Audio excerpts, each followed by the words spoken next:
Evening, folks.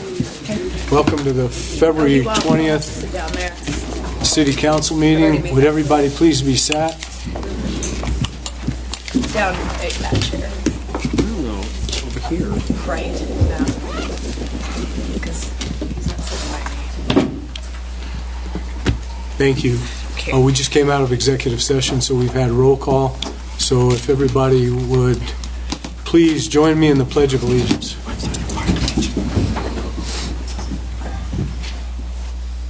I pledge allegiance to the flag of the United States of America and to the republic for which it stands, one nation, under God, indivisible, with liberty and justice for all. Mayor, Yes. we just need to speak in his name. Okay. So it's right. Okay. So it's just, just have to ask whether it's- Okay.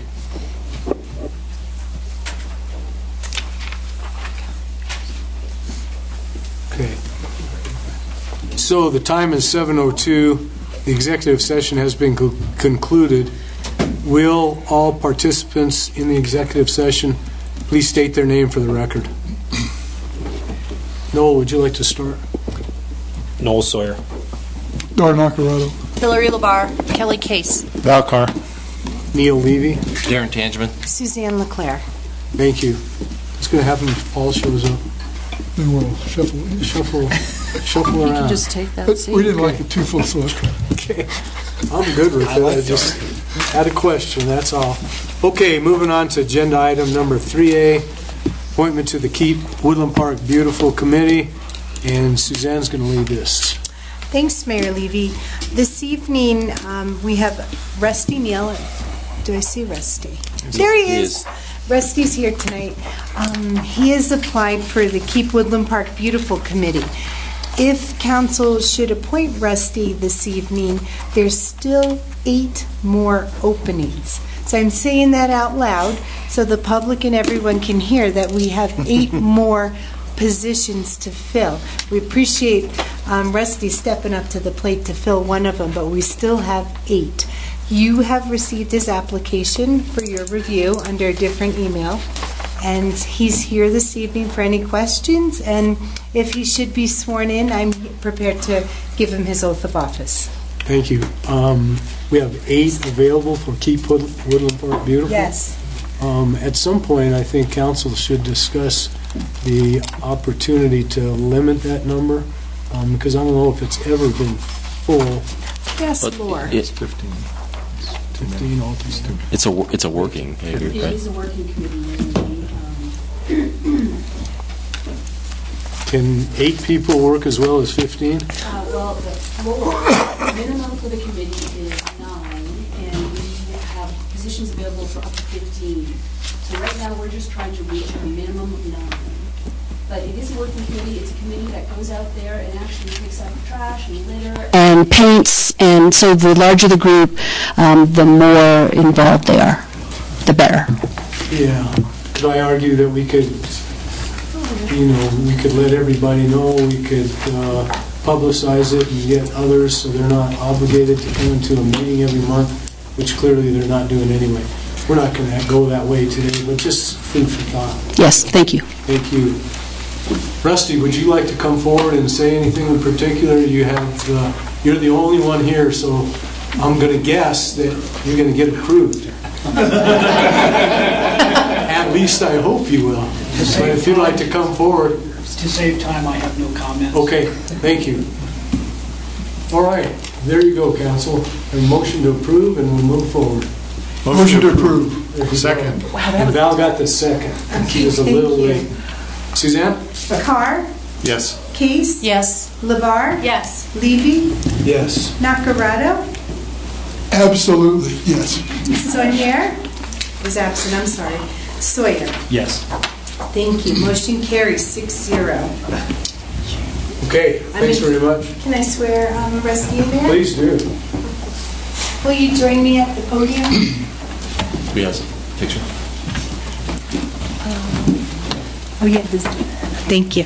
We're going to get your picture taken. I actually see a few more in the audience that want to participate and keep Woodland Park beautiful, right? I see them too right here on the ends. All they have to do is put their application. Yes. Raise your right hand and repeat after me.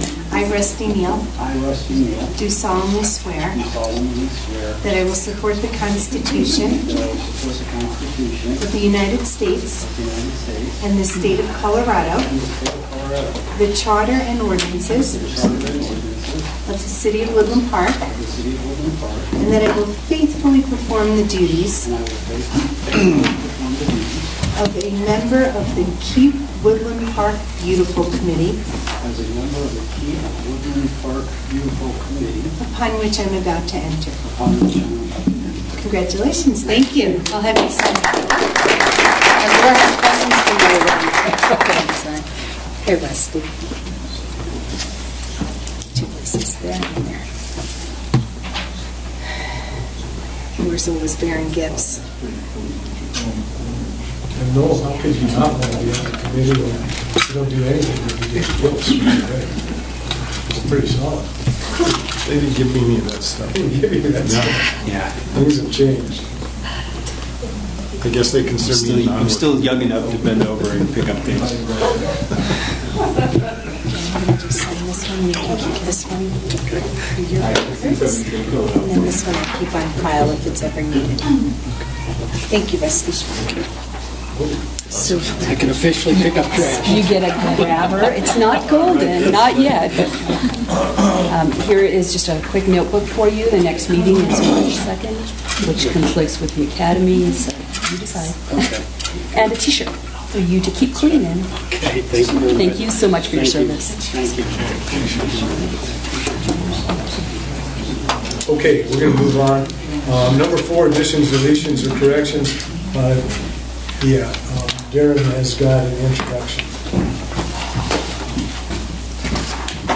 All right, Robin.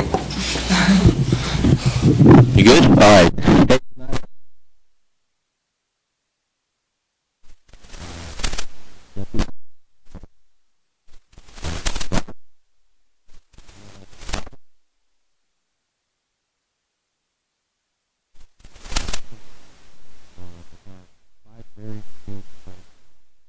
We're all very impressed with fully qualified candidates in this process, and then Robin ended up coming out on top. She was the first pick, and there's nothing against any of the others that were in the competition, but I will say that the entire Public Works Department's really pleased with the selection.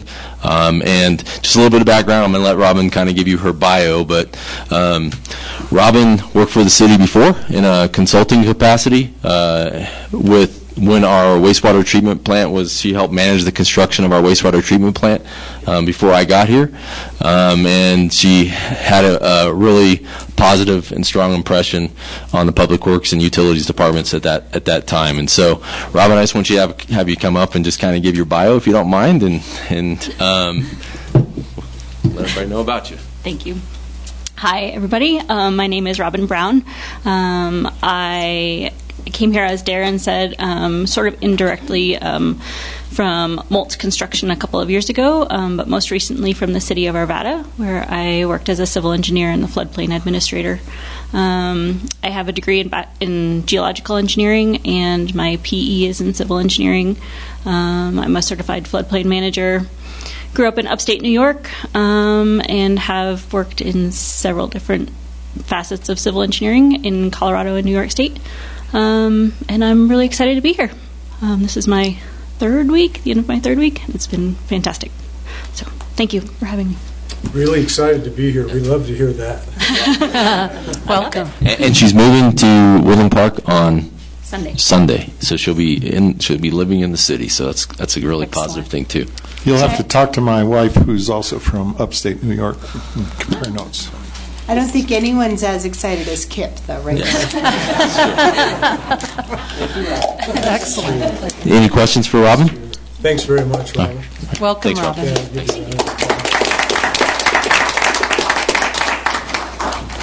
Welcome to the family. Okay, we move on to the consent calendar, and Suzanne? Thank you, Mayor Levy. On tonight's consent calendar, we just have 2 sets of minutes. One is from the January 16th regular City Council meeting, and the second set is from the January 30th special council meeting. Thank you. Thank you. Chief can read my mind. Questions, thanks. council? Okay. Motion to approve the minutes of January 16th, and that is the entire consent calendar. And the 30th? Pardon me? We're doing them separately? Are you We can making do that them in motion, one Mr. Mayor? motion. If you Oh, are, I'm I'll sorry. second We do them it. both. Motion to approve consent calendar and special council meeting. I'll second. Thank you. Suzanne? Case, Yes. Labar, Yes. Levy, Yes. Nacarado, Yes. Sawyer, Yes. Carr. Yes. Thank you. Motion carries 6-0. Okay, thanks, Suzanne. We'll move on to public comment on items not on the agenda. I have 2 people that are signed up, and that's great. I just want to caution you, if what you're going to speak about is on the agenda after this, I think it might make sense to wait, but if not, then this is your time. So I'll let you make the decision, and Bob Carlson is first.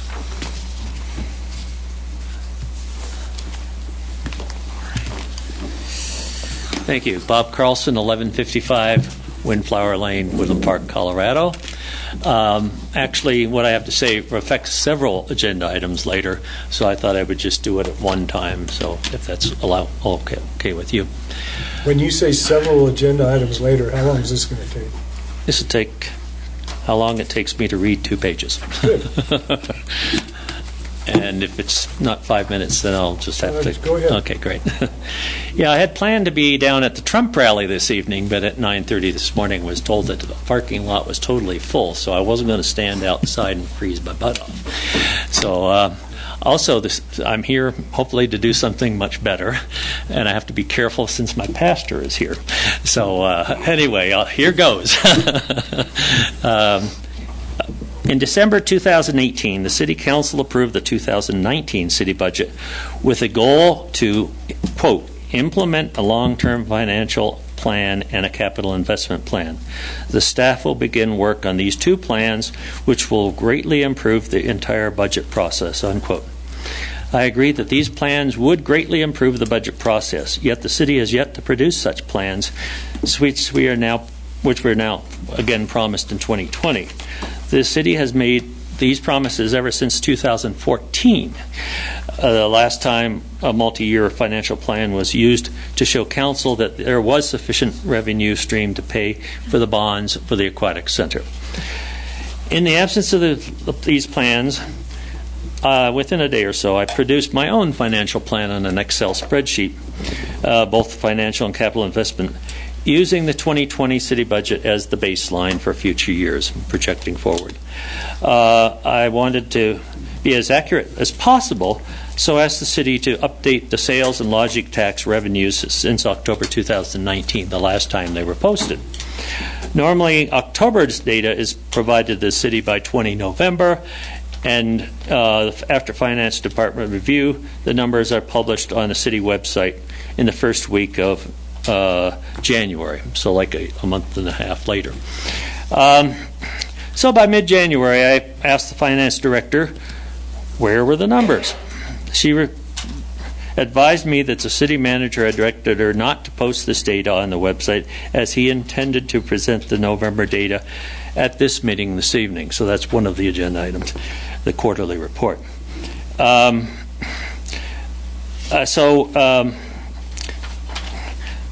immediately submitted a CORA request asking the city to publish the sales and lodging tax data for the November information.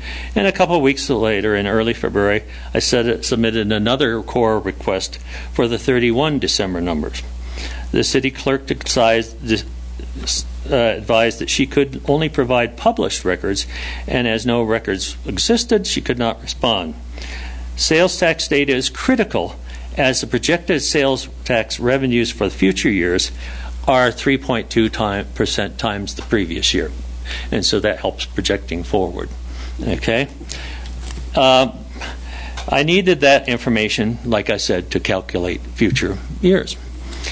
Tonight, Council will be reviewing the September 2019 quarterly report, although the December data is already available.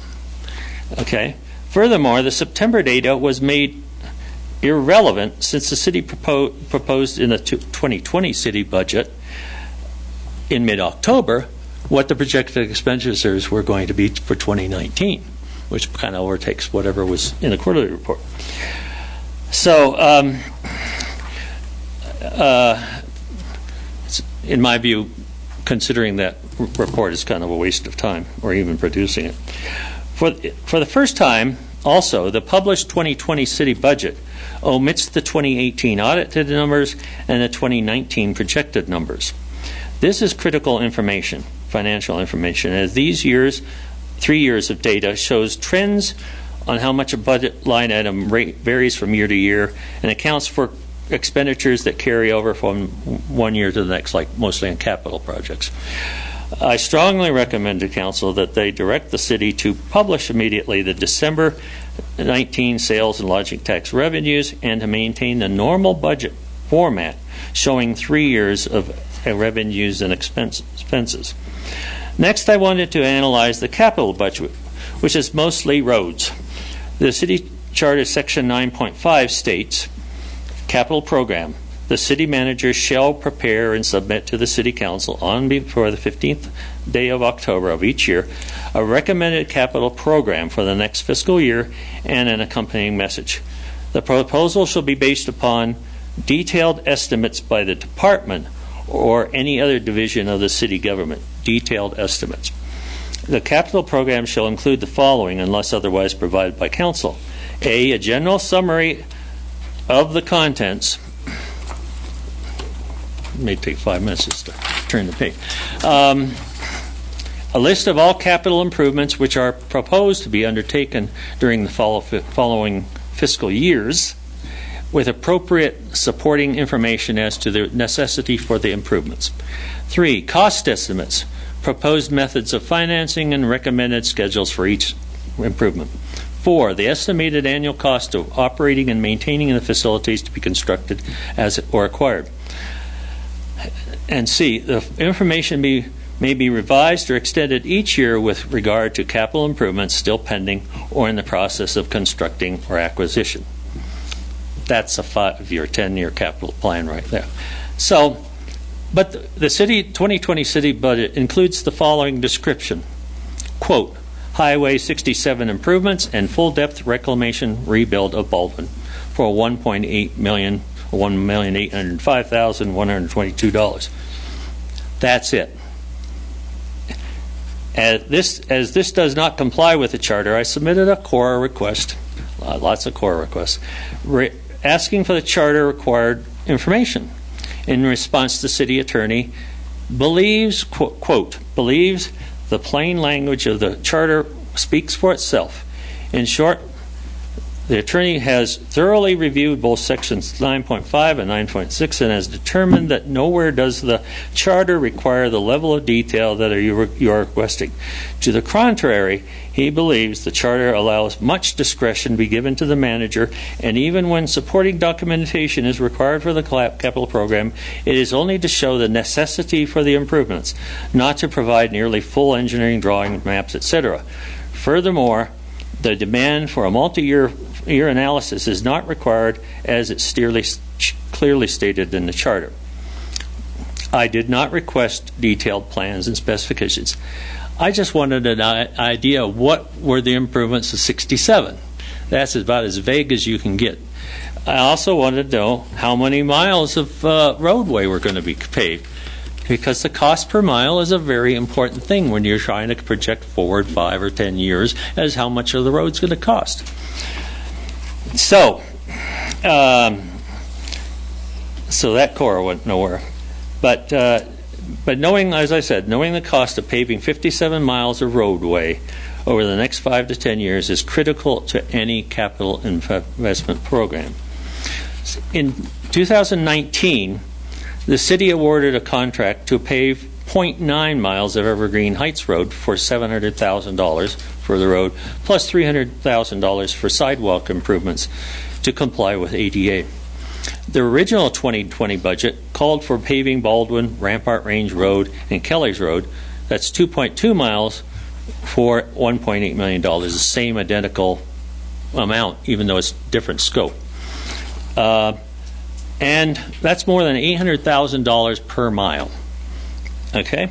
Now, for comparison purposes, and apples to apples comparison, Teller County did asphalt to concrete pavement for 3 miles of road for a little over $600,000. That's $200,000 per mile. Okay?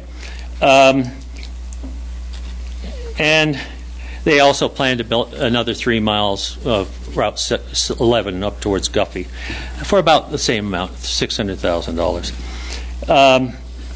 So, getting a handle on street improvement costs is important, and I've talked to the public staff, and they are doing that. I have no problem with what they are planning to do to nail down these costs and getting core samples and doing designs. And I welcome Robin. You've got your hands full on that. But anyway, we do need to nail down what is the proper cost for our roads.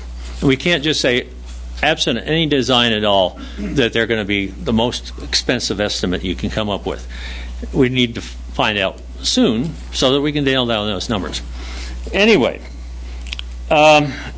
finally, it's important that the city produce the financial and capital investment plans, as my estimate is that if council constrains city budgets to the 2020 O&M numbers plus 2% inflation until 2025, which is when we don't have to pay a penalty for paying down debt.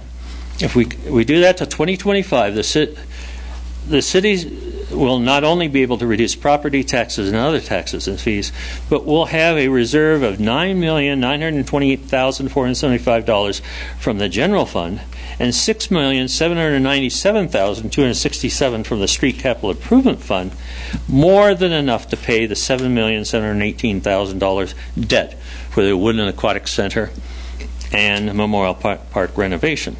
Later this evening, the City Council will consider establishing an account to pay down the debt. While it's good to have such an account, we can do much better than $100,000 a year if we are able to constrain expenses. Let's hope that this council and future councils will focus on restraining expenditures until 2025 so that we can actually pay off the debt in 5 years. That will be 10 years early. So hopefully that meets the true desires not only of council, but I think every candidate also supports paying down the debt early too. So that's my comment tonight, was just to, within the context of a 5 or 10 year plan, say what's available. And that's why it's very important that we have such a plan. So, thank you. Thank you, Bob. Thank you. Next, I got Deb Miller. Thank you, Bob. I'm just going to turn it on. Oh my God. Thank you.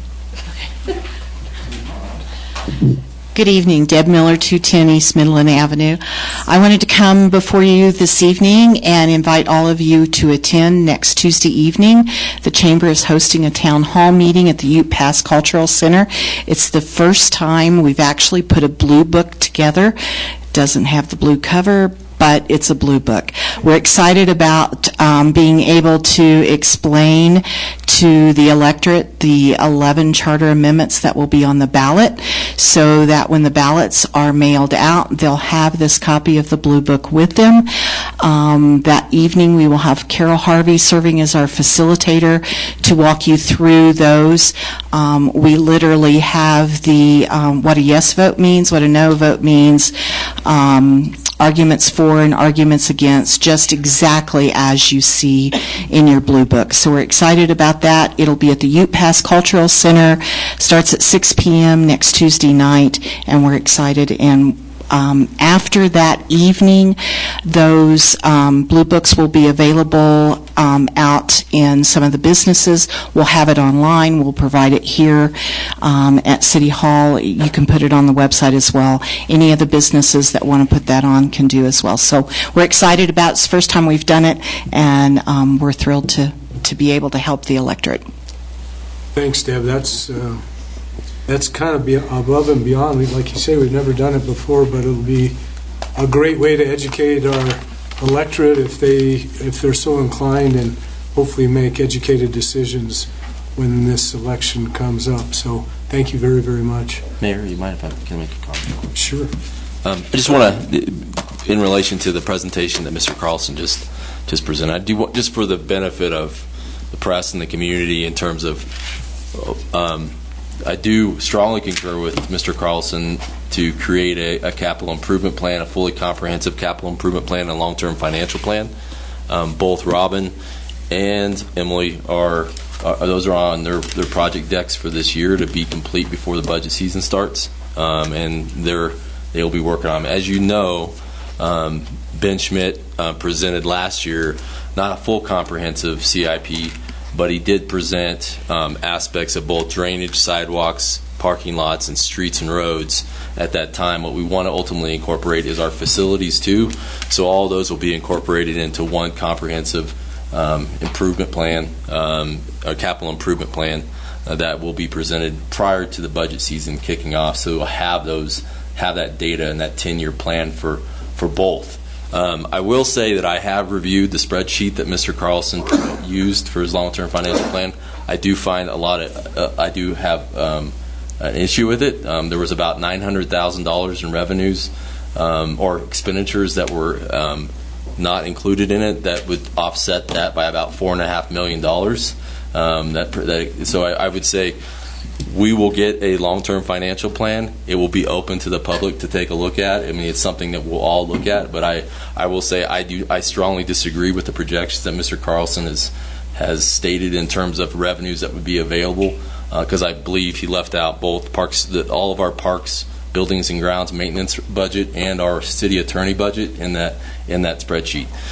Lastly, I want to say that I think that we're comparing apples and oranges when we talk about what not El Paso County, but what Teller County possibly has done in terms of their road maintenance and what we're doing. Evergreen Heights had some significant structural, and I'm actually going to let you answer what the difference is, because we've had this conversation at least 6. I just came from the Colorado Pavement Association meeting up in Denver today.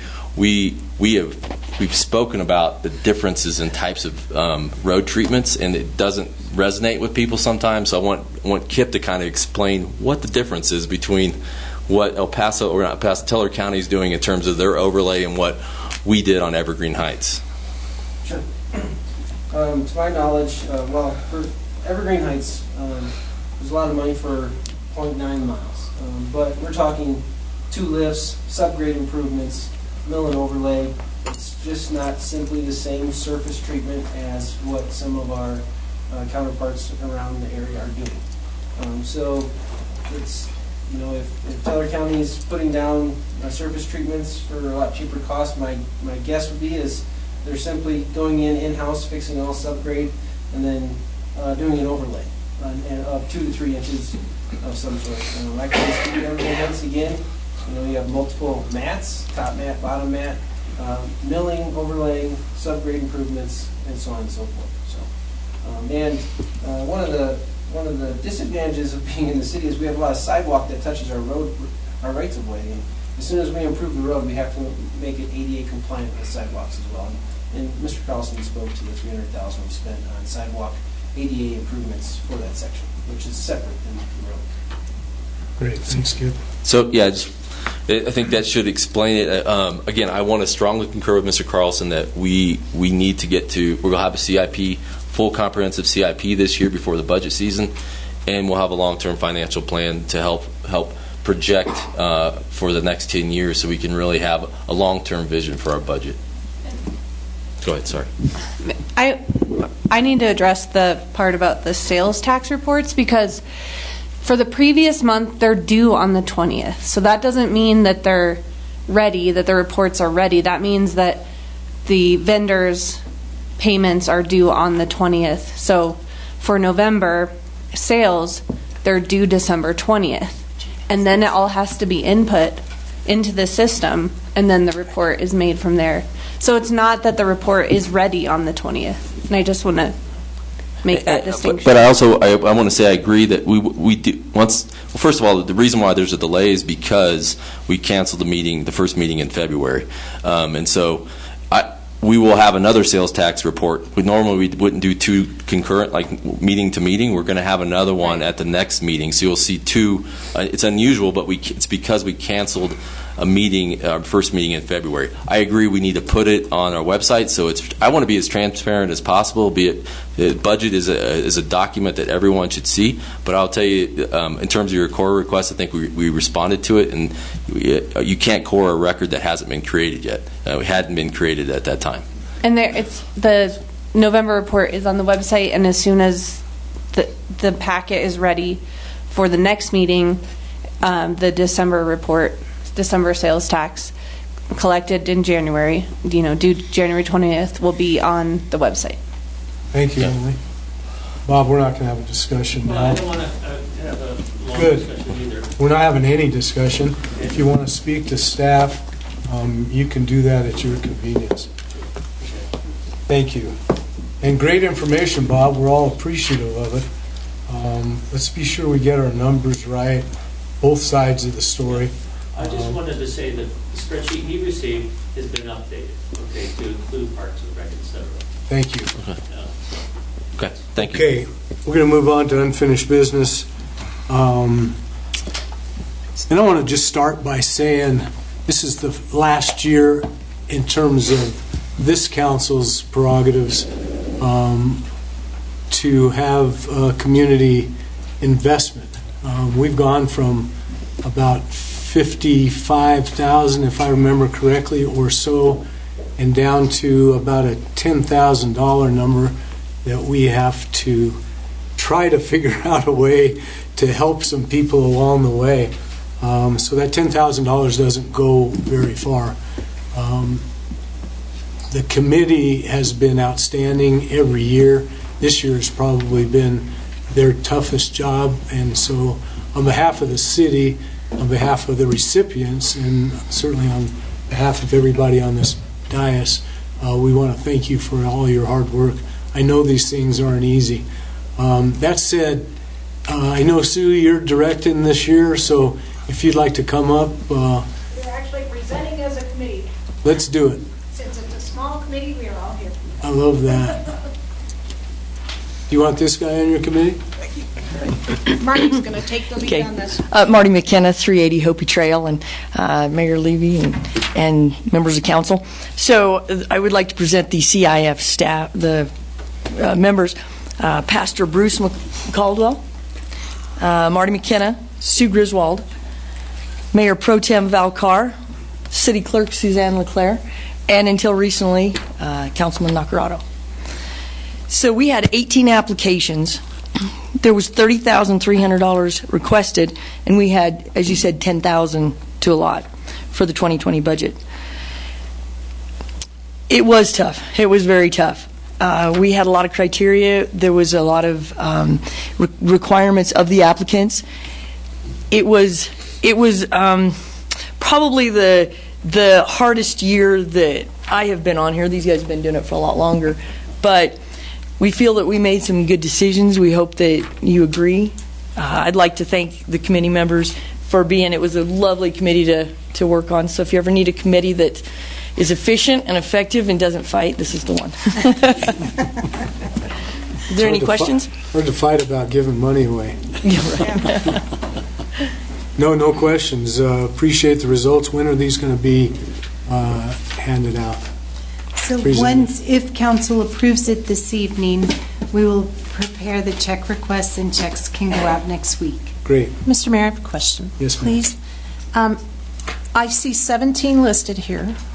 I'm just wondering if there was one that was missing. And the second question is the Rural Community Resource Center. Any background on them and why it's 0? You want me to answer that? Go ahead. It's a Fremont County thing, Okay. so we Thank you. thought that was appropriate.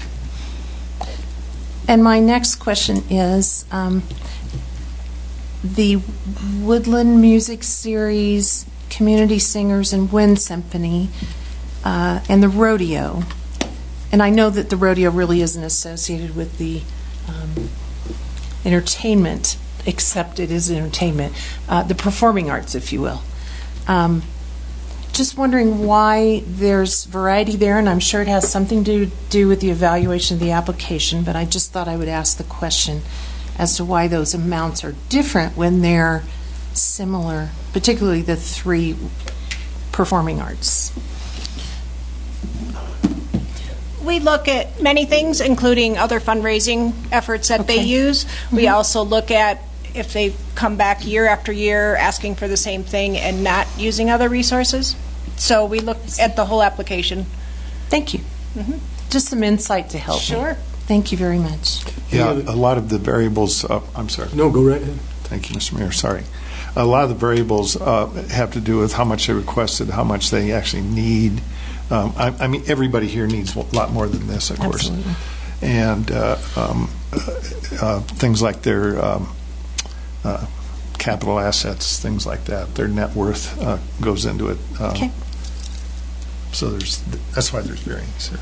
Well, and to what Val said, that's one reason why we cut the number. We received applications that have net worth of over $100,000. $2 million. You know, $2 million. It just didn't make any sense. So, trying to be as conservative and as appropriate for our citizens as we can. So, thank you very much for your work, and it's very much appreciated. Mr. Mayor. Sir. If I may. Please.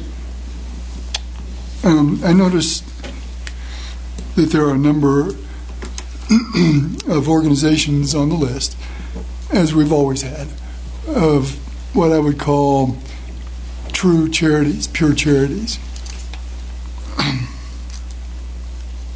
Philosophically, I think I kind of have a problem with it, and that's one of the reasons I resigned from the committee, to be perfectly honest. I think it's a redistribution of issue, and if people want to contribute to those, they should on their own. And we, as a tax collecting entity, probably shouldn't take citizens' money and give it to someone, an organization, whether they like it or not. Having said that, I understand that this whole committee and the process will go away for the 2021 year anyway. So now's not a great time to make any changes to it. And I will be supporting this. Thanks for your comments. Anyone else, council? If not, we'll just call for a motion to approve. Motion to approve. Second. Thank you, Suzanne. LeVar? Yes. Levy? Yes. Nacarado? Yes. Sawyer? Yes. Carr? Yes. Case? Yes. Thank you. Motion carries 6-0. Thank you all very, very much. Thank you. Great job. Thanks, guys. Thank you. That wasn't too hard, was it, Sue? Okay, we'll move on to ordinances on initial posting, and Laura Pellegrino.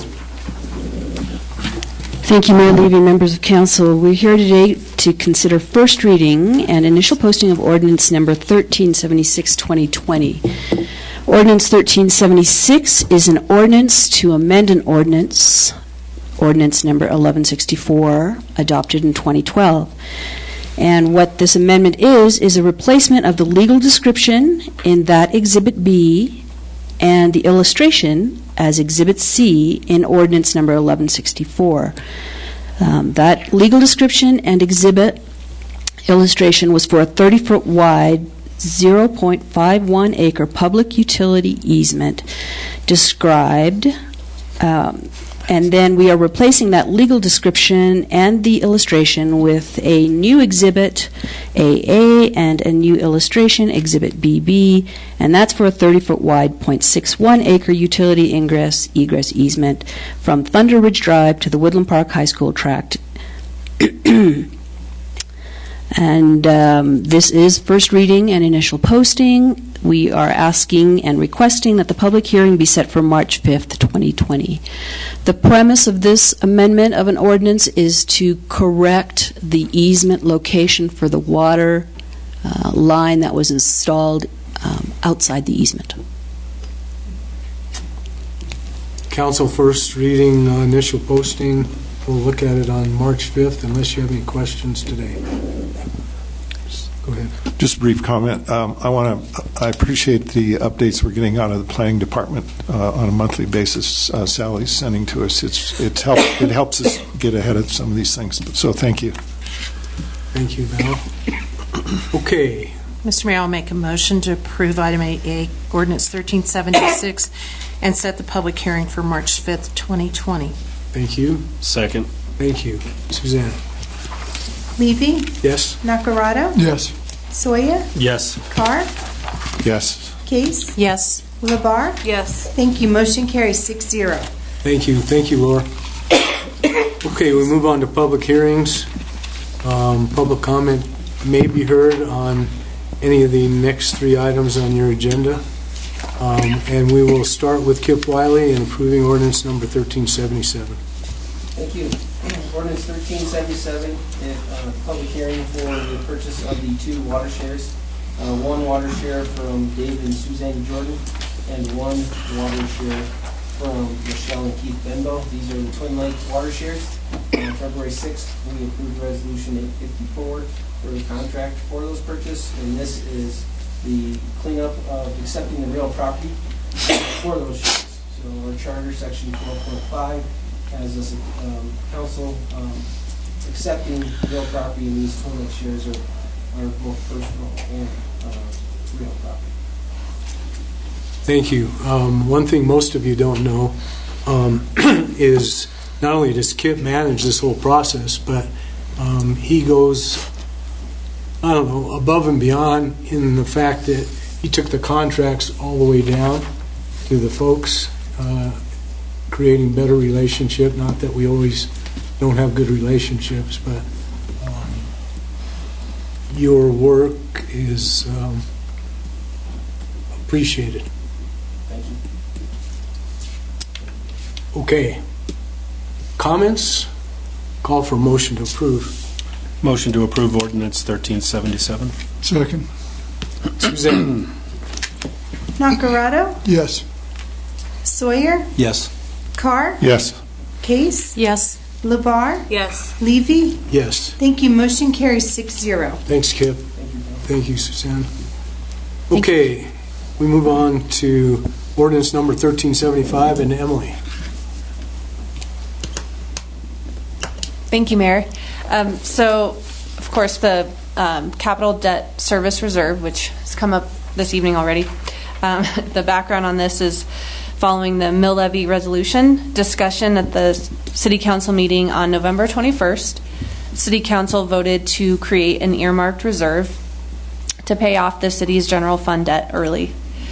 The goal is to set aside funds so that the city's debt can be paid off as soon as the debt has matured enough to pay back early.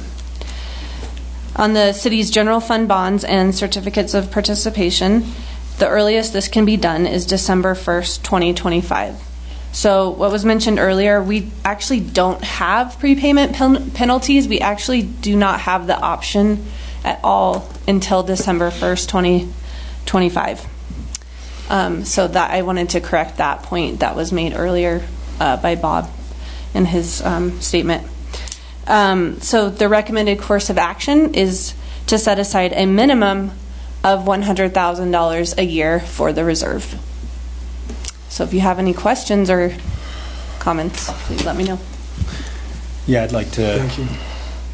I guess I'd like to start this discussion because I've done my own research behind the scenes, and I'm going to go ahead and present something here, and I hope council listens real closely because I have a better approach. So let's talk about the certificate of participation that includes Memorial Park. Right now we're at $2.7 million. We have a payment of $270,000. Our last payment is going to be 2032. Right now, our interest payments anywhere between 2 and 5% for that COP. The Aquatic Center bond. Right now, we are at $8 million. Current payment for that is roughly around $705,000 a year. It varies a little bit by 1,000 or so. Our last payment for that will be 1 year later, which will be 2035. The interest on that one is anywhere between 3 and 4%. So our total general fund, out of the general fund, every year is around $975,000. That's what we're going to owe. We currently owe $10.7 million. This is verified. So the last couple nights I saw this and I thought about it, and I went ahead and took a amortization check, and I put in $500,000 in 2025. And I said, okay, so how much are we going to save by doing the $100,000 a year for 5 years? How much are we going to save in the long run over the next 15 years? So right now, our interest payment for those two, COP and the bond debt, is $3.5 million. That's going to be our interest that we pay. If we put $500,000 down, we're only saving roughly $235,000. Yep. That's it. So I stepped back a little bit more and I looked at our interest. So I think saving $100,000 a year to put aside for this is not really going to help our community. So what can help our community? How can we work on our debt quicker? So I thought about it and I looked at our interest rate. So if I calculated a bunch of different interest rates and I say, hey, let's refinance these. I'm looking at the water waste treatment plant. That's 0% interest for one loan, and then the other loan is 1.67%. So why are our bond debts between 2 and 5%? So I started throwing in some different interest numbers, and I put in 2.5. If I put in 2.5% interest rate, let me just clarify that, we would save $1.4 million in the overall loan. $1.4 million. So are we looking at this backwards? Plus, we're going to save almost $100,000 a year on top of not putting $100,000 into a reserve. That's $200,000. Then we go, Bob left. He should have stayed. He would have loved this. We can take that and reduce our mill levies. So I think, Council, I ask you to either table this and we can have this discussion further and look at these numbers a little bit more, or I'm going to vote this down, because $100,000 for 5 years is only going to save us $235,000 over, let's see. Oh, and also it'll just reduce the length of the loan by 1 year. 5 years to even refinance. So that was my research that I did. Anybody can do it.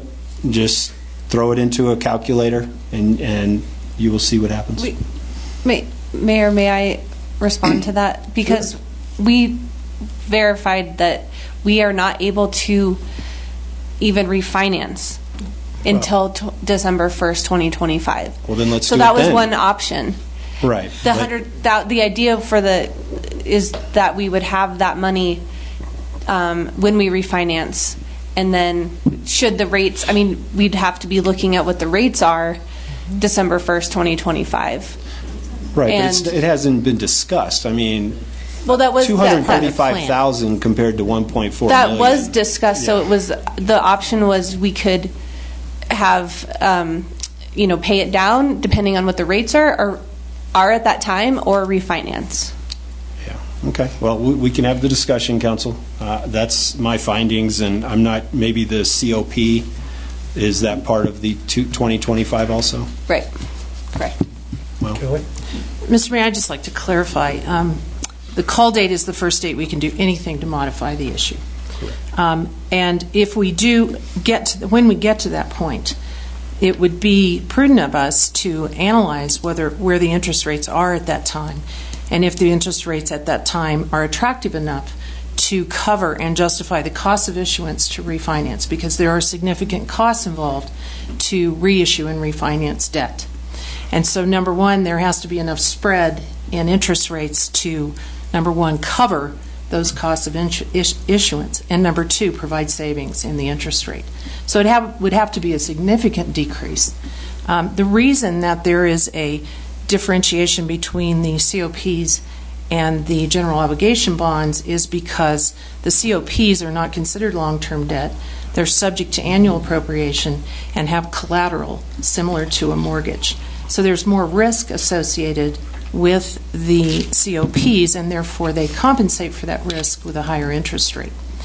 The general obligation bonds, we pledge revenues, and we have the ability and full faith and credit of the city to impose taxation and to collect and pay based out of our general revenues to pay the debt service on those bonds.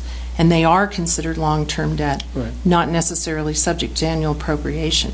So they're different instruments of financing, and so they carry different regulations, different interest rates, and the market responds to them differently. Okay, that's And great. when we get to the point that there is a call date, absolutely we would look at not only paying down early or retiring early if the interest rates are not attractive enough to support a refinancing.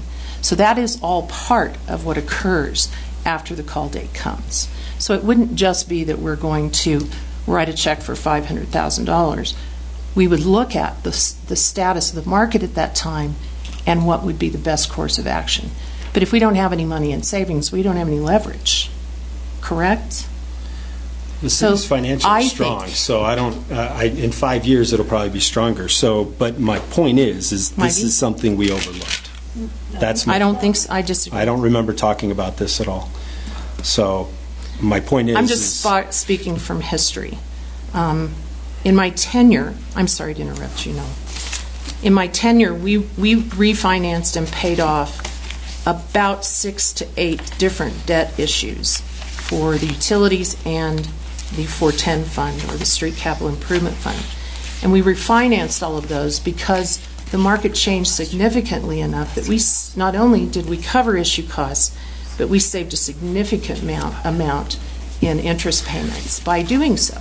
So it is part of the analysis, and I would argue that I don't think that we're going to arbitrarily go out there and make decisions without careful analysis, just like I would hope that we would do the same due diligence in evaluating any mill levy decrease, because it has a lot of effects throughout the organization. It's not just looking at a mill levy. We have to look at the effects on our debt and the effects on the organization as a whole.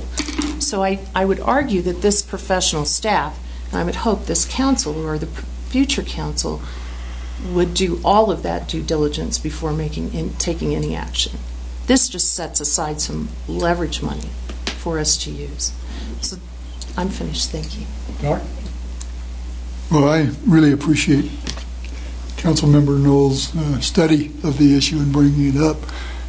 I could totally concur with Councilmember Case. From a strictly finance perspective, I would point out a couple of things in addition. Thank you. The utilities bond that's on the $6 million, it's a 1.67 interest rate, but there's a 0.8% fee on top of that. So it's really, this year it's 2.42%. So it's not quite as low as it seemed. Now that fee does decrease over time, but they're still both pretty attractive. We were also made available money to us that wouldn't normally be there at 0%. You can't get that. You can't get that anywhere. That's I've probably renegotiated too many of these types of instruments in my lifetime. Again, Councilmember Case is exactly right. There are fees associated with it every time you do it. And just like if you tried to remortgage your home, there's, oh, don't worry about it, we'll throw it into the deal, and Yeah, and the next thing you know, now you owe more than you did before. I still think it's worth pursuing and studying. Thank you. Jesus. Absolutely. And as I said, I mean, I appreciate the effort. It needs to be discussed. and it needs to be- Saving $235,000 over 15 years seems kind of... Well, I don't think it's just $235,000 because, No, it is. as we said, a minimum of $100,000 a year, and I would hope that we do better than that. Well, I'm talking we- interest. We're saving an interest. I see. Yeah, just the interest. If we do only $100,000 Only if we a year. put 500,000 Right. down on So- 2025 in January. And So if we have $1 million, if we have $1 million, then we only save 500 and something. well, I wouldn't say only. I think that's pretty significant, given Well, where we're we still are paying right $1 now. million. I'm just talking the Yeah. interest. We're saving on interest. Of course. And that's what goes out the window. I think putting 100 aside, if we put 100 aside, it should be for something else, and then we should look at refinancing in 5 years, and hopefully the interest rates are better. Can we convert that COP to something else that's a lower interest? I don't know. But nobody's asking these questions on council. I'm asking. And it's just food for thought. Think about it. It's a huge savings. I don't care about the refinance costs. It's not going to be 1.4 million for a No, it refinance won't. cost, so it might be $1 million in savings. But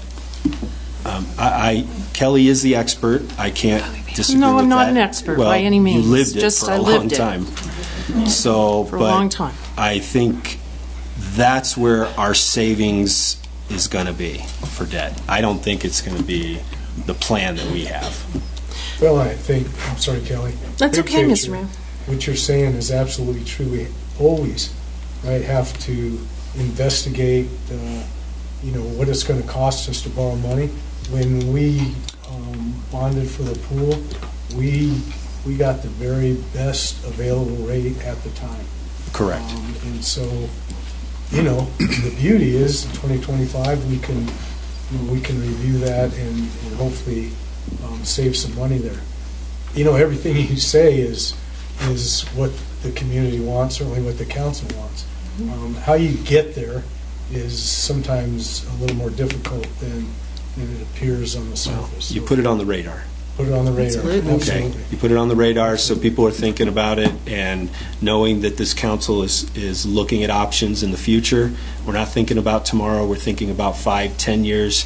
I mean, these are ending in 2035, 15 years from now. That's a long time.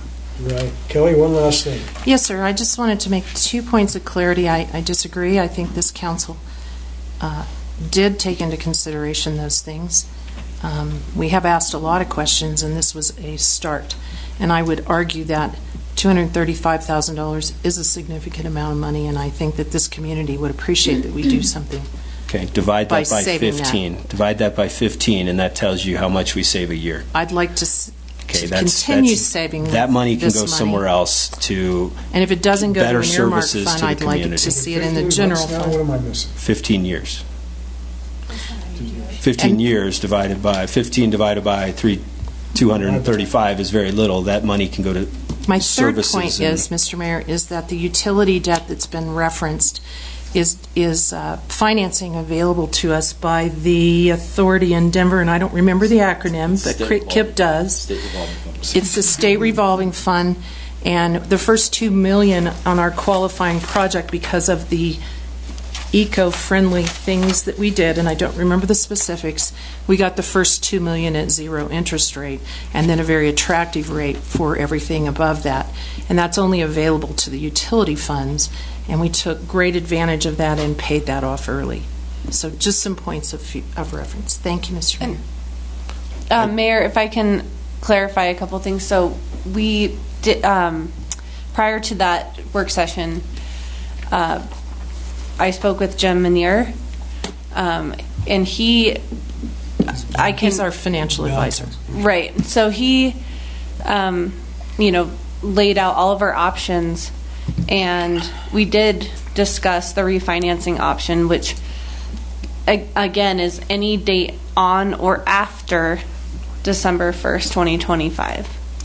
And this year we did January 2nd, since we weren't here the 1st, we paid off 2 water and then wastewater loans. So that was $420,000 that we cleared off the books. And that saved how much? Let's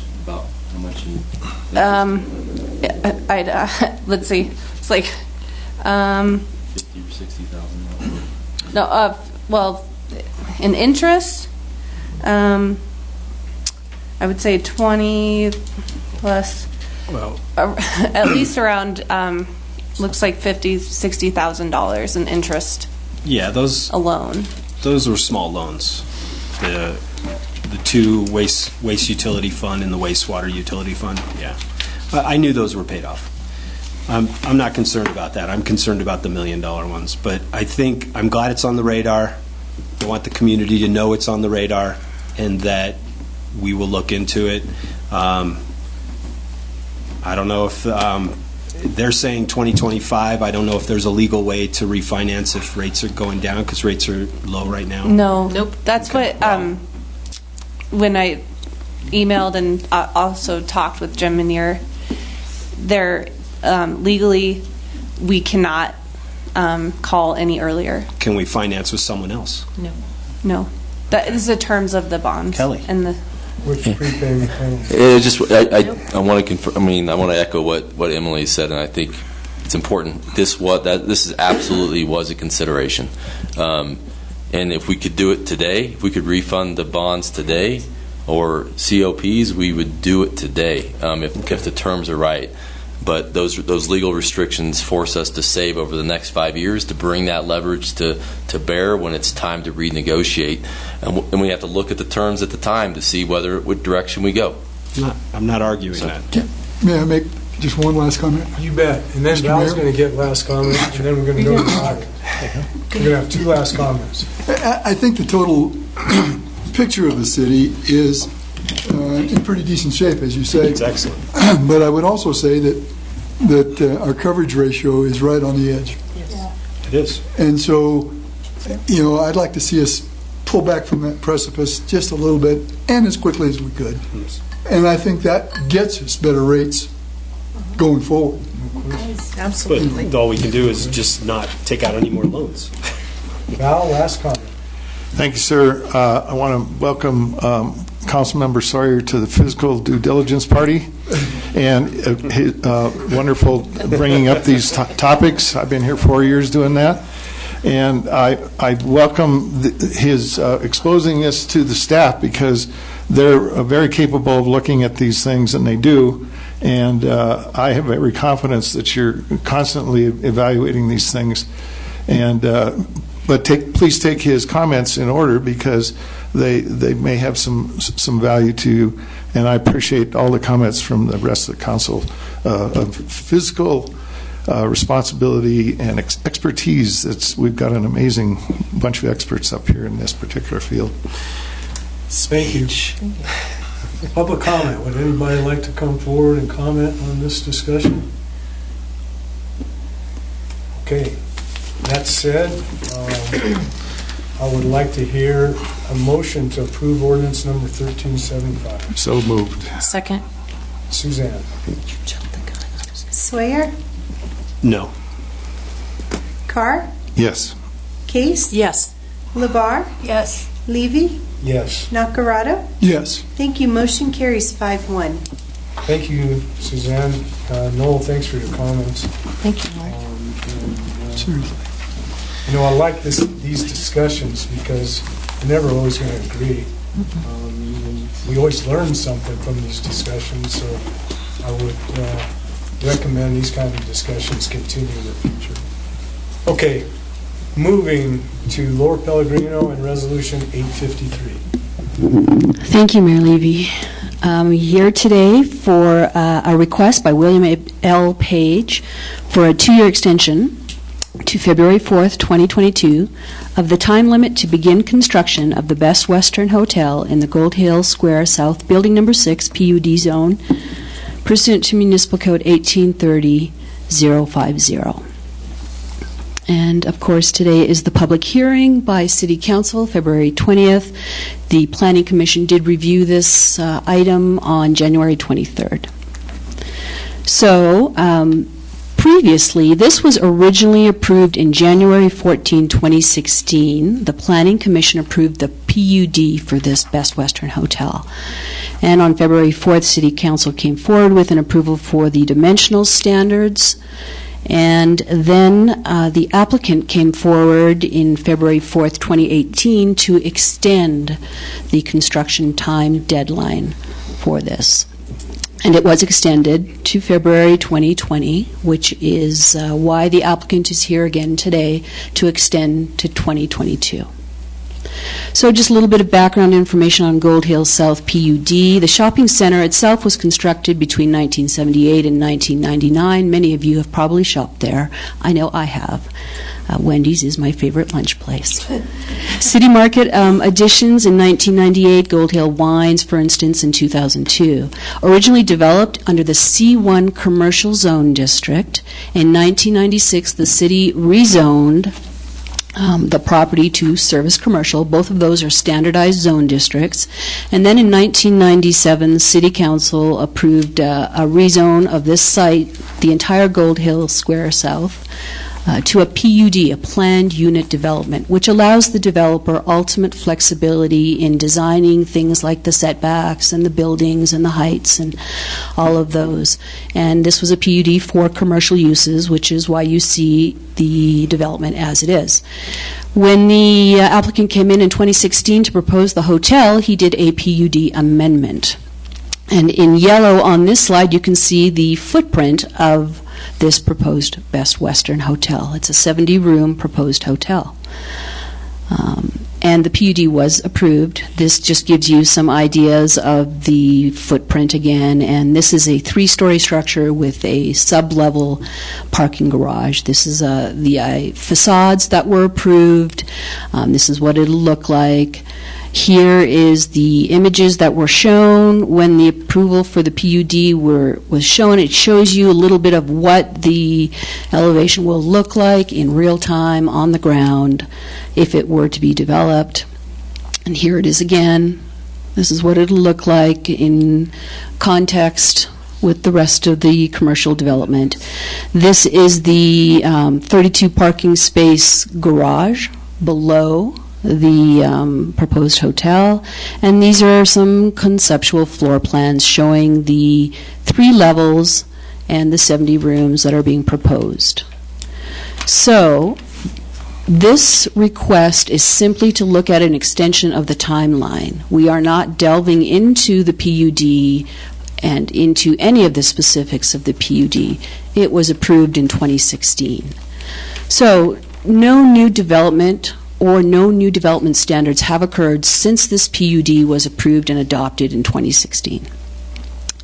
The Best Western PUD still stands currently, and the applicant is applying for a 2-year extension to begin construction. The lodging use was approved in 2016. The only thing that's different is that right now we have begun, and the RFP is out there for the 2020 Comprehensive Plan Review and Update. With that comprehensive plan review, which we hope much of council will be involved in, certainly the Planning Commission will be involved in, and very many members of the community, we are also going to be doing a follow-up code review. There may be changes with that code review, and even with the comprehensive plan and the direction it gives us, with respect to the PUD zone district. So there may be changes before 2022 to the PUD zone district requirements in our municipal code. That is one potential and or possible change in circumstances that might affect this extension. The next thing that has changed is that there is a 65-plus room microtel under construction. We hope, we've got our fingers crossed, that it will open this year. I'm hoping end of March, maybe April, maybe May, this year anyway. And many of you have probably seen that building. So also Goodwill has moved from the Gold Hill South location to the Paradise Circle location. That was another thing that changed in terms of the circumstances and the context. So the 26 findings for the PUD, we found that it was compatible with the surrounding uses, with the regulations in effect at the time, and also the same regulations that are in effect now. That the development pattern is compatible, that it complies with the 2010 comp plan, which, remember, will hopefully be updated by 2021. And that it complied with the 2016 zoning regulations for the PUDs and all other regulations in place at the time. It was logically developed with all the necessary infrastructure, improvements, and services available. It is in the interest of the public health, safety, and welfare of the Woodland Park citizens and members of the community, and more importantly, visitors to the community. And that there are no adverse or unmitigated impacts to the site, to the natural environment, to the neighborhood, and it would be a benefit to the city. So Planning Commission on January 23rd did recommend approval of this 2-year extension for the applicant and the developer to begin construction. The minutes of that Planning Commission meeting were attached to the staff report. I hope everyone had a chance to review those. They did recommend approval of the extension, given the public hearing that they held, and the evidence submitted by the applicant warranting an extension. So, there are no actual regulations in the PUD zone district that relate to what criteria we use to grant an extension. It simply says there has to be a warrant, a need warranted. The applicant has professed a need. Staff has no criteria to review it, so staff does not have a recommendation. You have the Planning Commission recommendation of approval after their consideration. Staff wrote 2 draft resolutions, one for approval, one for denial. Ultimately, the decision lays with Council whether or not to approve this 2-year extension to February 4th, 2022 for the 70-room Best Western Hotel. That concludes my presentation. The applicant is here. Mr. Bill Page is here tonight and is willing to speak and answer questions, as is his daughter, Lisa Harrison. So I'd like to turn the table to the applicant and let them make their presentation, if that's all right with you, Mayor Levy. Oh, that's great. That's great. But that said, in your presentation, what you said, it doesn't matter what Bill's going to say right now. Right? He can apply for extension for any number of reasons. Correct? Well, the regulation is written such that there has to be, let me just quote it, and this was included in the staff report. Evidence submitted that an extension is warranted. That's your criteria. And so 2 quick questions. We'll go to Bill. What's the downside for Bill if this is not approved? Does he lose his PUD?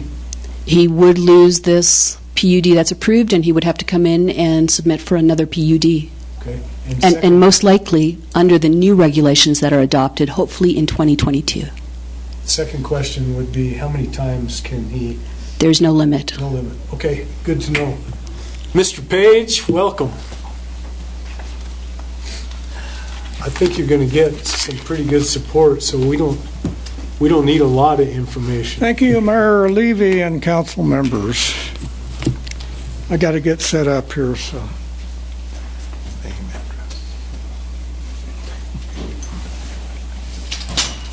There's your bill.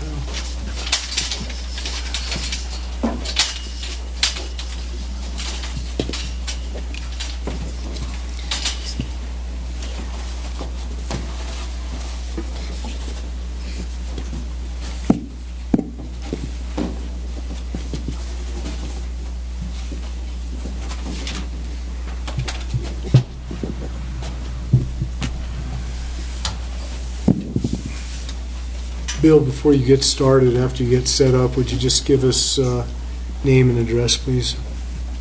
Name and address, please. My name is William L. Page, and I office at 627 West Midland Avenue, Suite 207, and I'm here representing, that's Gold Hill North. I'm here representing Gold Hill South, Page Properties Corporation on on this application. Thank you. And I assume you're going to defend your reason to extend. Yes. Good.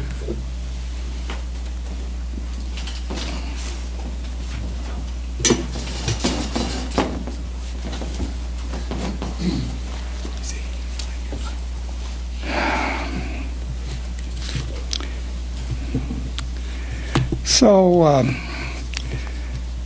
first I wanted to say I purchased this land that this project sits on 50 years ago in Woodland Park.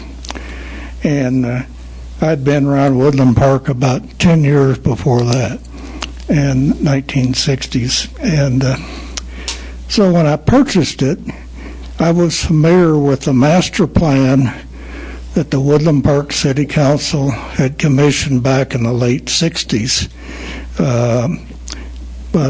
And they commissioned a planning firm, Leo Daly and Associates from Omaha, Nebraska. And so when I purchased the property, it was already set aside for commercial zoning inside the city limits of Woodland Park. There's a copy of that master plan in Sally Riley's office. And and then I sat on a property for 9 years before I ever built anything on it. I was involved in building the Gold Hill North project and so on. So anyhow, in 1979, I started construction, and Laura went over some of the timing that we built things and so on. So I went from starting construction in 1979 up until about 1995 and 96, when new city manager Don Howell and Brian Fleur, new city planner, came to town, and suddenly there was a lot of zoning overlays, and Laura went through the change in zoning. But all those changes in zoning took away some of the property flexibility you have as a commercial property owner. Laura talked about, it gave you more flexibility to change things. But and one of these flexibilities that kind of went away is I got to come back to City Hall every 2 years to get a project reapproved. And so then I want to talk about real estate investment. And there's a lot of rules you go by, and things you don't do, and things you might do. But one of the most important things about a real estate property is the three most important things is location, location, location. And I've had that location verified by several real estate appraisers as being the 100% location in Woodland Park.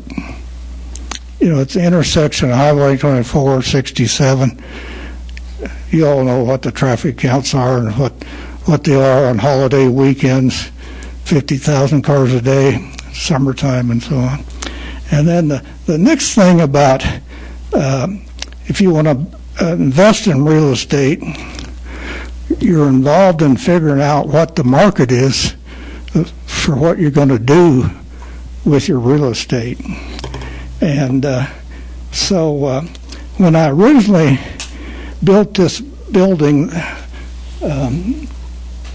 right here, as 1976, 86, and I designed the building, the lower level, for a hotel parking garage. But I had it, it's a steel frame structure, bar joist, steel girders, and I had looked at doing a hotel 5 years earlier where the Country Inn is, and timing wasn't right. But I always thought that a hotel location around that intersection would be a real zinger, and and then as I got the building built, I ended up leasing most of the lower level out to a family, the Rudarmel family, that started Woodland Hardware, and they later outgrew the building 26 years later and built a new building where Woodland Hardware is located now. And so... Bill, I don't want to interrupt, but I'll go back to my initial statement. This council wants to know, because we all heard your presentation 2018, why are you here today to extend? The history doesn't really matter to us because we approved your PUD, in 2018. Okay. That makes sense? I don't want to cut you short, but why are you here today? Okay.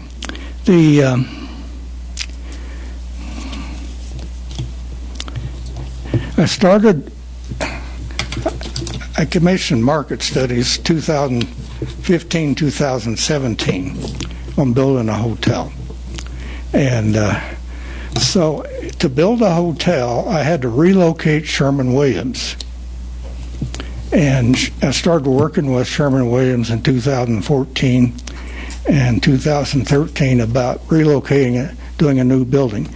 And I presented a building to them to be built east of O'Reilly's Auto Parts and south of City Market on an acre of land I own. And I worked with their engineering planning staff 2 years getting the building priced out and approved through their West Coast office. And so relocating Sherman-Williams was the key to get the hotel construction underway and so on. In March of 2017, we'd been talking about signing relocation agreements and stuff like that.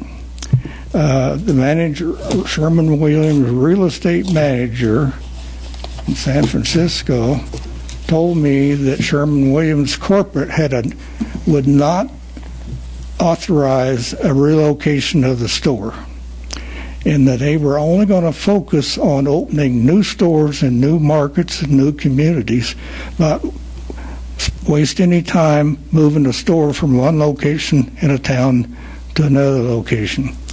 And so that put the whole project on hold. So I'm here because that still exists. In the meantime, Mark Rabeau got his new hotel started, and so that affects the market. I want a 2-year extension. I've got over $50,000 invested in market studies. I had working drawings under construction to get this project started. So that's why I'm here asking for an extension. Well, we all appreciate everything you've done for this community. I don't know how a 15-year-old guy could come up with $50,000 to start that, but good for you a long time ago. We see what you've done in our community. It's been amazing. Maybe one of our biggest commercial developers, and much appreciated. And so what you said, I think this council is thrilled to hear, hoping that you go through with it. But let me see if council has any questions. I got a feeling you're going to get pretty good support. I can't say that for sure. Val, would you like to start? Thank you, Mr. Mayor.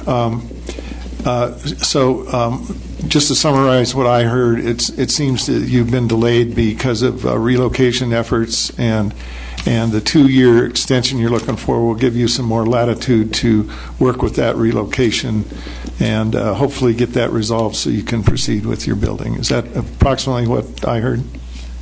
Yes. Sir, thank you. Mr. Mayor. Mr. Page, When is the lease with Sherwin-Williams up? It's got about another 6.5 years. It may run 7. So I'll be back probably 2 more times. Well, it's good to know. That's very honest Yeah. of you. Well, the other thing is, Something with Sherwin-Williams, right? you know, the market's got to be right. You know, this may be a good thing with Mark Rabo getting his microtel in finished this year and so on, and maybe it's better for everybody if it gets built 6 years later, 7 or started.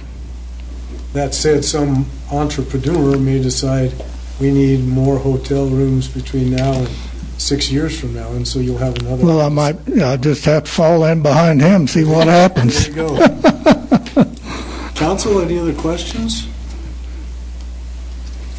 If it's okay with you, sir, we'll proceed to a vote once we get public comment. Thank you. Thank you. Thank you very much. Would anybody like to comment on Mr. Page's proposal? Okay, thank you very much.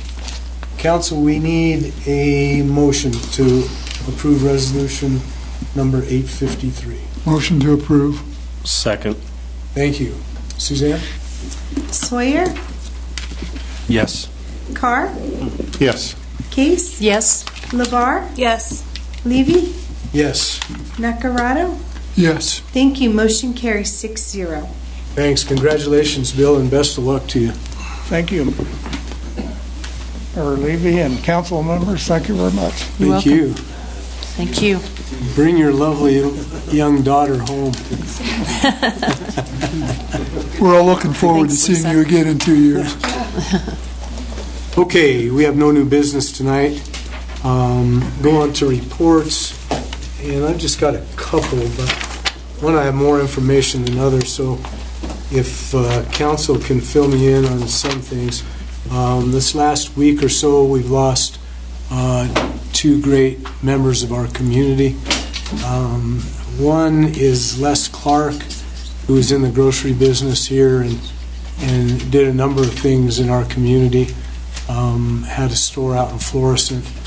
And I can tell you this, the service, it's not going to be a service. Les told me, he told a lot of people, he wants a party. So on February 29th, that's this coming Saturday, week from Saturday, there will be a party from 3 to 7 at the Cultural Center. And, Mrs. Clark said everybody's invited.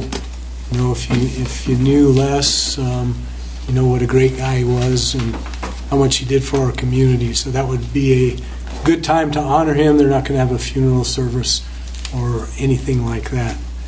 I also just found out today that Eric Helen has passed away. And anyone else on council have any more information on that? I don't. He was my dentist. But Yeah, he was my dentist too. Eric was a good friend of mine for 100 years. I did read where there will be a service. It's not coming to me right now, Mr. Mayor, but it is on Facebook. Okay, good. So maybe we could If you can get that, get it get to that Suzanne. and to we'll get it- Suzanne. we'll get I it will. posted. Thank you. Okay, those two should rest in peace. Okay, I'll reiterate what Deb said, town hall meeting, the 25th, which is coming up pretty soon, for the presentation of the 11 charter amendments, and it will be at the Ute Pass Cultural Center. On the 26th is a great meeting for all the community. It's a community place, making input and engagement meeting. We encourage everybody to be there. Sometimes people don't think they get enough input. This is an opportune time to really contribute to your community. So also at the Ute Pass Cultural Center, and they'll be talking about downtown improvement strategies. March 3rd, another great event for all that are running for office. 2020 municipal candidate debate. This year is going to be at the high school at Dixon Auditorium, which is a tremendous venue, and the high schoolers will moderate that debate. There's going to be 2 debates, correct? Yep. That's the first one. And then the last one is the Municipal Candidate Forum. It's going to be run by the Chamber. That'll be the 11th, and that'll be in City Council chambers, so I guess we're sitting there right now. But all important events, and, you know, we always talk about voters and who they vote for and why they do, but this gives everybody a great opportunity to become more educated, more familiar with the candidates, because you hear a lot of things, not always true, as you well know. And so between these two forums, I think you'll get a lot better sense of our candidates and what they propose for the future of Woodland Park. And that's all I have. Val? Thank you, Mr. Mayor. I'd like to read this into the record, please, Suzanne. This is actually a request to council. So on January 22nd, 2020, I was invited to attend the Transportation Improvement Program open house at PPACG in Colorado Springs. I went and I talked with the transportation planner, Jason O'Brien, about their presentation, among others. Andy Gunning, who is the executive director of PPACG, who I've known from other venues, discussed with me the Highway 24 bypass concept. I told him that it was my impression that Mayor Levy, Sally Riley, and Paul Saunier had been on top of this situation, but my interest had been constant since I was elected to council in 2016. Excuse me. I asked what steps were needed to get it on the radar of CDOT via PPACG, which he indicated was the problem. Andy stated that the Woodland Park City Council could move it to a quicker consideration at CDOT and PPACG if we pass a resolution stating our interest in the manner of a sense of the council resolution to prove moving forward with a bypass of Highway 24 around downtown Woodland Park. He stated that a resolution would hold great weight with those concerned. I understand Director Riley may already have some of the draft agreements necessary, but first of all, crafting a resolution for council to pass will need to be created if it's council's desire to do so. I have an appointment with Andy Gunning and John Leos Santos, I believe, to gain their assistance in crafting that language that will serve to convince those at PPACG and CDOT. I asked for council's consensus to create such a resolution at this time with PPACG, with our city attorney, and with Director Riley, which I believe is the proper method to propose any resolution at council, which is why I bring it forward at this time. Thank you. Being on the executive board of PPACG for the last 4 years or so, it's a great idea to move it forward. Here's the stark reality, and it's the issue I have with PPACG and any planning organizations. You can plan, and you can plan, and you can plan. There's no money for a bypass for Highway 24 at this point. And so hopefully that changes someday. We need to go way up on the priority list. No one would like to see that more than myself, but I've got to be realistic in what I've heard over the last 4 years or 6 years on PPACG. And, you know, a couple of small examples, for instance, is Powers Boulevard holds more traffic, moves more traffic than I-25. So you tell me this is the trade-off, right? And there's a lot of trade-offs with hundreds of millions of dollars associated all the time. But the more proactive that we can be, is what Val's saying, you know, the better chance we have. May not be this year, may not be 5, may not be 10, but at least it gets us on the radar. Just understand what the real issues are. It's not getting put on that priority list. It's fine. It's finding $300 million or whatever the cost is going to be at that time. So good luck in moving forward with that. Well, so I asked him those questions because I had the same reservations and problems, and he put it on the framework of this is checkmark 1. Yeah, there you go. And so I didn't see any harm in less creating some language. If the council concurs, we can go ahead and start doing that, and then they won't have that excuse, I guess, would be my... That's good work. I appreciate it. No? So, Mayor, what, just for clarification, how much is it going to cost to get the study? I'll let you know, but we have the study's separate, but it is actually on the current tip. There's a PEL on the tip right now that covers. It's fourth in our total priorities in terms of funding on the tip. I don't know if you we don't have Sally here tonight. Sally just came back from the PPACG meeting. I will tell you the interesting comment you made is that the PEL or PEL for the Colorado, what's the Colorado Springs Road you just talked about? Powers, it's El Paso County technically, displaced a bunch. It was actually there was a recommendation to place it on the tip, and it'll displace a lot of other projects because it's such a high priority. So right now they're telling us the study is going to be about $3 million, and 20% of which we're responsible for.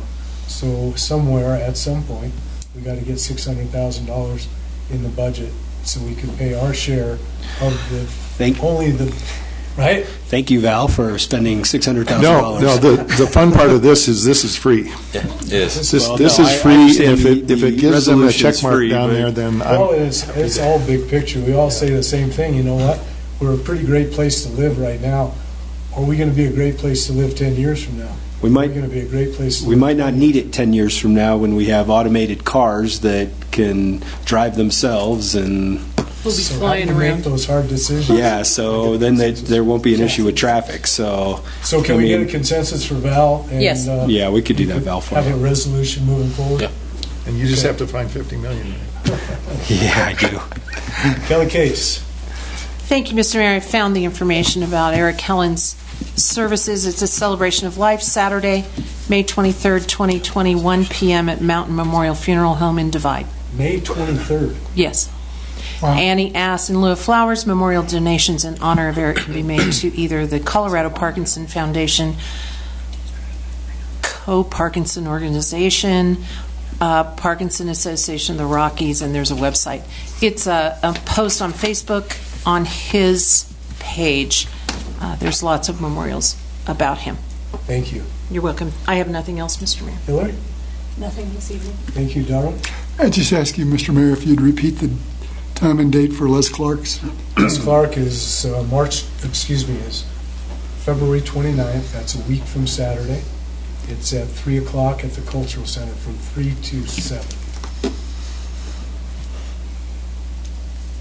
No? I want to thank Val for adding me to the group that does all the research, but I got to remind Val that I've been on council for 6 years and I've always done the research. I just don't let everybody know about it. So, thank you. Thank you. Okay, we will move on to Aaron, I guess. You want to go next? Sure. Couple things. I'm going to defer the rest of my report to Emily, and actually I'll ask you to kind of recognize some things going on as well. But first, just to bring up City Council, June 23rd to 26th, the CML Annual Conference. And we need to start registering and reserving your rooms for that if you're interested in attending as a city council member. I know this will be after the election, so if you're interested, please let Suzanne know as soon as possible about attending the June 23rd to the 26th CML Annual Conference. It will be in Westminster this year. This will be the first time it's been in Westminster, and it'll be great. So I don't get to go, huh? You can go if you want to. You can stay with me. You can stay in my room. I'll get a big room. I want to bring up one other thing. Tomorrow, February 21st on KRDO, there will be a TV spot for Tim and Rico for America's Top Dog tomorrow. So please take a look at KRDO tomorrow at noon to see that television spot on KRDO.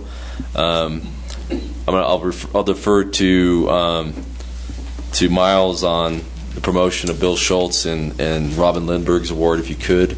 I appreciate recognizing them, and then we'll pass it off to Emily to do the third quarter financial report and the sales tax update. Thank you. I'm just going to back up a little bit. So tomorrow morning they're going to be live streaming at the middle school starting at 5 o'clock for KRDO with Tim and his dog. He did pretty good on America's Top Canine, so we want to recognize him for that and all the hard work. Most people don't realize there's over 700 canine teams that were entered in that competition, 700 across the U.S., and there's only 2 that came out of Colorado, and we did a little bit better than the other team in Colorado. So kudos to him on that. Again, Bill Schultz, he's just a saint. He's done over 1,800 hours of just volunteer time at 70 years old, just because he loves our community, and just a wonderful person to have in our department. And then Robin Lindberg was recognized by the El Paso Teller 911 Authority last quarter for a life-saving award as well. She was able to give CPR instructions through the telephone on a 911 call and keep this person alive until the paramedics got there and were able to transport her and give her some more time with her family. So that's all I have, and just good things happening at the police department. That's great. Hopefully we're doing something special. Yep. Emily.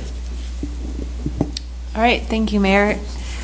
So first, the third quarter financial report for 2019. Yes, it is already February of 2020, but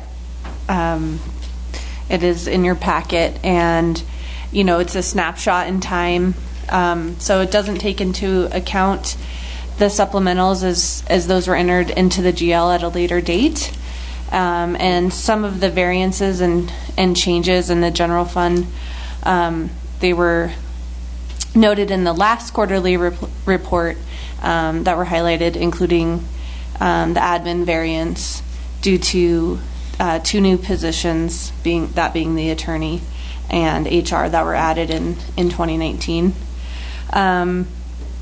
And so I just want to point out that despite seeing some lower revenues, I am confident in my projections for 2020, and that we will stay above the projected 3.2% growth. And then I also want to note that the expenditures and revenue actuals for 2019 year end will be sent out by the end of March to all of council and the mayor and staff.